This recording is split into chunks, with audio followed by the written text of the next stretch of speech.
Hi, today I'm going to show you how to add a discussion board to your class. So once again, this is just another option under Add Materials. So I want to go up here and click on Add Materials. I'm going to go down to Add a Discussion. So that's one way I could add a discussion.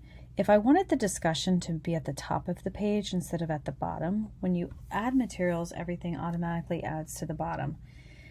I want to put it in at the top because I want it to be the first thing the kids see now. I can click on that green line and the same drop-down menu for Add Materials shows up, but now it'll move it to the top. So I'm just going to say, have a get to know you.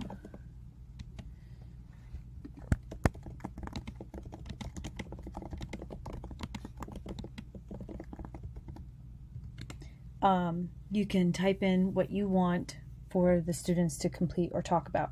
You can insert an image if you'd like. You can insert a video if there's something that you want them to watch, a short little clip, and then you want to have them answer a couple questions about it. You would type anything that you want here in this box. You can insert a file if you need to. You can hyperlink. You can add a resource. You can even add an audio or video recording of yourself. You can add an external tool. Image, or if you just wanted to insert an image or media, you could insert that here. If you have something on your Google Drive or you know it's a YouTube video, you can insert them as well. If you're a math teacher, we have an equation editor if you want them to complete a problem. So the other thing you're going to need to do is maybe assign a due date. Whether you're grading it or not, you still want them to complete it.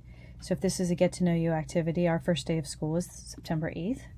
So I may want them to complete it by the end of the day. So I'll leave my time for 11:59.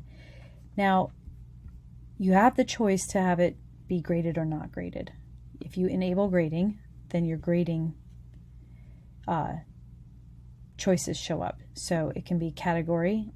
I wouldn't want it to be summative, so I might create a new category and have it be formative. It's also a way to add a new category as well.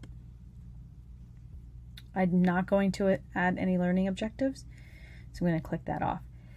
You would set the period. You could set a factor. Once I'm grading, if I assign points, sometimes it's easier to grade out of 5 or 10 points, but if it's something that you still want to have a real heavy weight, you could put 10 points there and make it a factor of 10, and then that'll give the assignment the weight of a test. Even though you graded it out of 10, the weight of the assignment is out of 100 points. So you can always change that by using that factor. If you want to pull in a rubric, you can pull in a rubric. I'm just going to leave it numeric. I can align it to learning objectives. If I want, I can individually assign it. I can lock the assignment to stop submissions, publish to students, or maybe I'm not ready for them to see it yet, I can unpublish it. Now this is my favorite. It says members can see others' responses before participating. I never want my students to see anybody else's response before they participate, so I always make sure to click that so that it is required for them to respond to me before they can see their classmates' answers.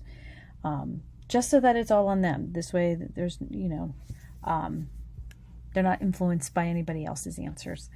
So, and then it's very simple. Then you just hit create. And because I used that green line, it should show up here at the top. There's my discussion board, get to know you. And there's how you insert a discussion board. If you have any questions, send me an email.